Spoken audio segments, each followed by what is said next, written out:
At some point during the work week, Jim and I figured out that a very special event that had happened the previous year was happening again, and all we had to do was drive hundreds of miles with no notice, and we'd have the time of our lives. It was called NAID, the North American International Demo Party, and in 1996 we were not going to let it slip by. This is Jason Scott Talks His Way Out of It, a podcast about technology, history, and getting myself out of debt. Thanks to Daniel Boyd, William Hearn, and the hundreds of other supporters on Patreon and elsewhere who have been supporting me and helping me get out of debt. I'd known about demo parties and how they related to demos for years. Once you heard about a demo, once you were shown one, you were hooked. You wanted to see more of these things. As I've mentioned before, demos are self-running, real-time graphics and sound extravaganzas where the computer is pushed to its limits, or at least what we think are its limits, and then people and artists, coders, and graphics folks get together a symphony of technical brilliance. But at this time, in the early 1990s, in America, the chances of going to a real demo party were slim to none. They were all being held in Europe, a very expensive, very involved ticket away. The odds of me taking a transatlantic flight and going to a country I'd never been in for the opportunity to go to one of these parties, it just wasn't going to happen. But in 1995, I found out that there had been a party in Montreal, Quebec, called NAID, the North American International Demo Party. NAID was as close to a real demo party I could hope to get to. I had heard about it happening, that there were productions, and everybody who was doing anything with demos in North America had shown up. I'd missed the boat on going. And I resolved that if there was another one, I was going to go to it no matter what. I had just started working in my career as a Unix administrator, so I had a little bit of money, but not much sense, and certainly nothing to tell me this wasn't a good idea. One of my closest friends, Jim Smith, told me that he had always wanted to go too, and we decided we were not going to let this thing slip by, no matter what. It seems like an almost impossible thing in the modern world, but keeping track of something like a demo party, an event in the future, was a little bit harder for somebody, especially if it was a niche event, because we didn't have things like Twitter, RSS feeds, news readers, or alerts. We just did our best and hoped that the news would come to us before and not after it had taken place. Jim came running into my cubicle and told me we were on. NAID was going to happen that weekend, and we had to go. For people who don't know the geography, Boston, Massachusetts, is due southeast from Montreal, Quebec, and with no warning between being told of the event and the event happening, planes were out of the question. There was no way we were going to afford a flight booked 2 days before, so we decided to drive. In doing so, we made a couple of errors in judgment. The first one was that I didn't pack a whole lot. I didn't really pack that much in the way of clothes, I didn't pack any sort of computer equipment, and I didn't pack many of the comforts one might think of adding when one goes on a trip for 3 or 4 days. Also, I didn't know how to drive. We set out in the afternoon, and it was on Jim to do all of the driving. As for our chariot, our means of driving, we went in Jim's Checker Marathon, one of those 20-foot cabs that used to populate New York City, and took our 2 hastily packed suitcases like they were nothing. Imagine 2 guys riding through the night, our heads filled with the dreams of what a demo party is and what it could be, and the fact that after 10 years of hoping, we would get to go. And then eventually at the U.S.-Canadian border, which in 1996 wasn't that much of an ordeal. The fact that neither of us had passports wasn't really a problem. We told them where we were going, that it was an arts festival, and we set off on our way. To give an idea of how little prepared I was for being in Canada, I didn't quite understand currency. I didn't understand they wouldn't have U.S. currency there, that I couldn't just use it wherever I went.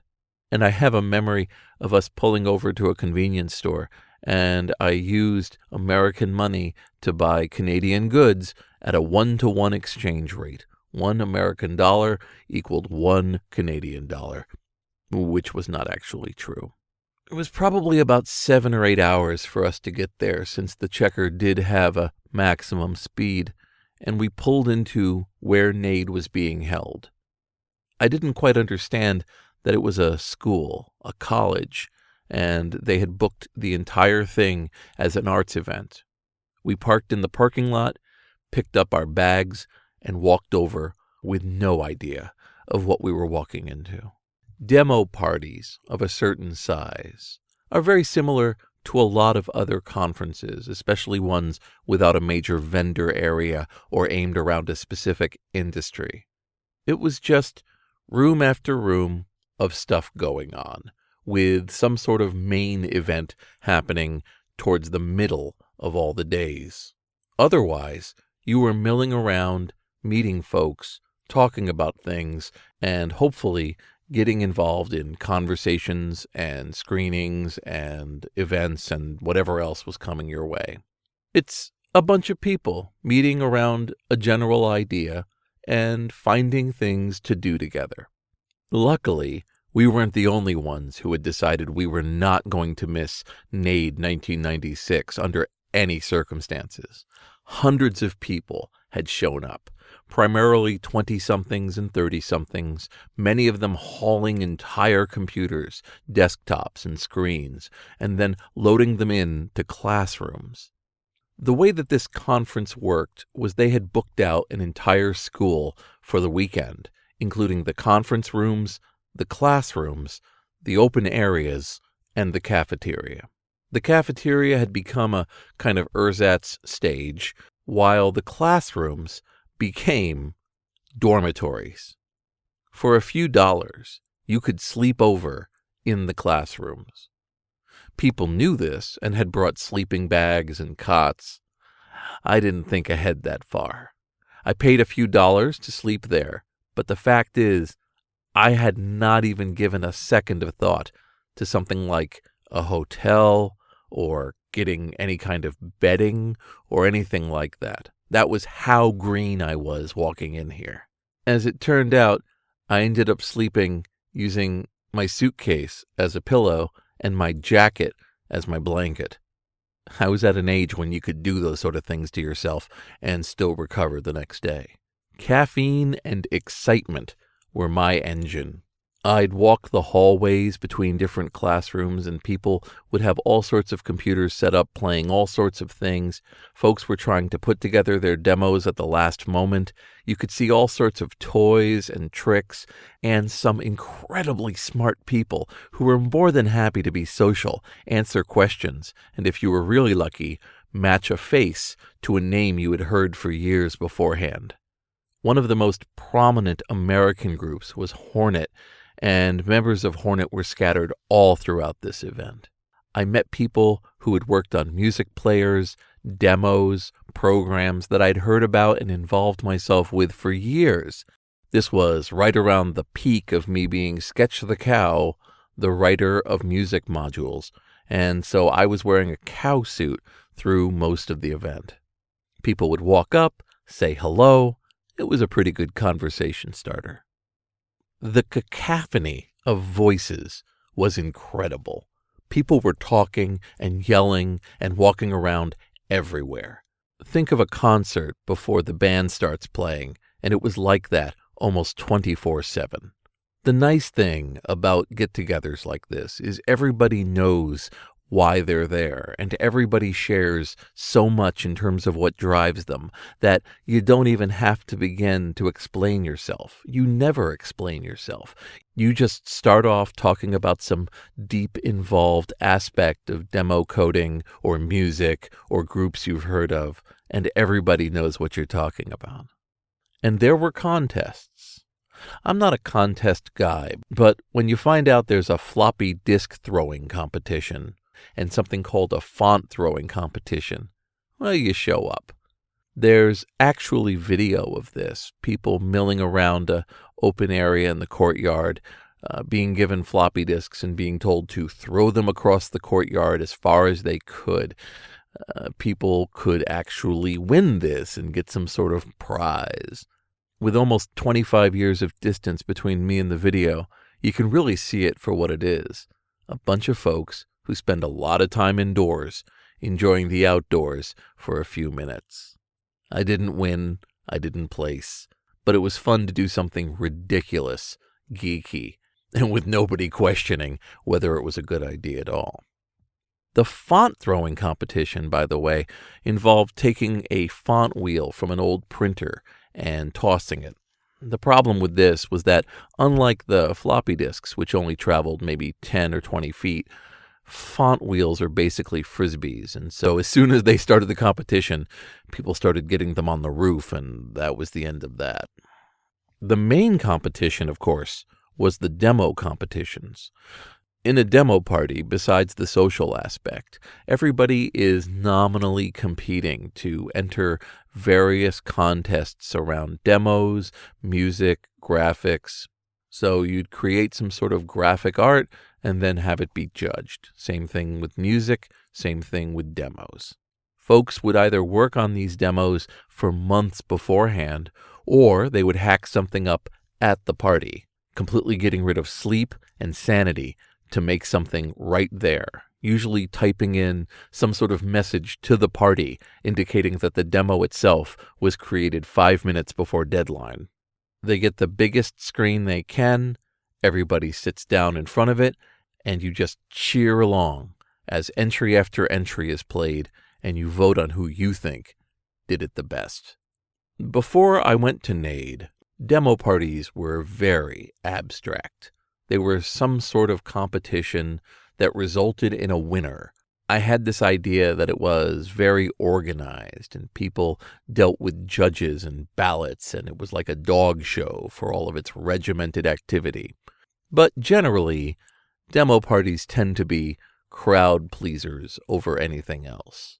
If you're lucky, your demo demonstrates both the skill that went into it and the ability to whip the crowd into a frenzy when they realize what's going on.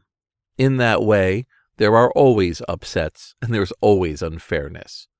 The best demo may not win, but the worst demo may not lose either.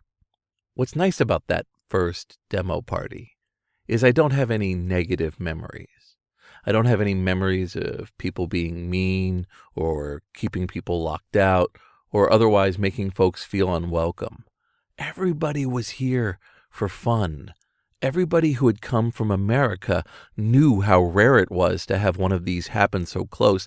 Everybody wanted to have a great time, and they absolutely did.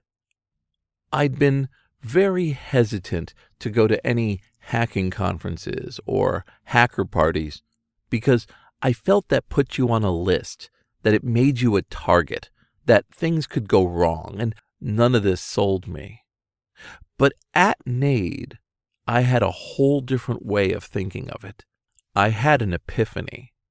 It didn't have to be about drinking and one-upmanship.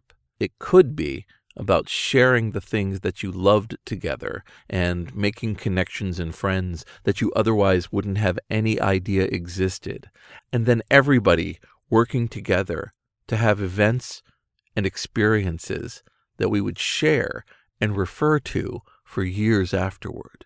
It sounds pretty basic, but this just revolutionized my idea about what these conferences were. It was because of NAID that I started to come around to the idea that hacker conferences were something I could go to, and there might be something there for me. A bunch of us who attended NAID really wanted to preserve the memories of what had gone on. There were photos that were taken, text files that were written, and all of that has been saved both on the Internet Archive, the Hornet Archive, and a bunch of other locations. I like to think that NAID put a bunch of us on the path of realizing that not only was life happening, it was going to continue to happen, and if we didn't take steps, we were going to forget some pretty major things. We gathered up printouts, saved copies of floppy disks and files, and we ensured that the memory of NAID wouldn't go away. There's a DVD on the Internet Archive created by members of Hornet with video and audio and photographs, so that 20-some-odd years on, it would all still be around. So when NAID wrapped up that weekend and people slowly shuffled out to their cars or started taking trips out to the airport, I knew I had a path before me. It was, perhaps, no longer going to be 100% screens, online, and keeping to myself. It was going to be reaching out, maybe standing in front of people, expressing myself, making connections, making real-life friends and finding them year after year, and beginning to take the online and the computing world I loved so much and add another dimension to it. And you know what? I did. I absolutely did. This is Jason Scott Talks His Way Out of It. Thanks to Mark Pilgrim, James Bekoyanu, Forrest Fuqua, and the hundreds of other supporters on Patreon and elsewhere who have been supporting me and helping me get out of debt. Like I said, there are all sorts of artifacts, not just from the NAID events, but also from many other demo parties and events both in America, Canada, and elsewhere.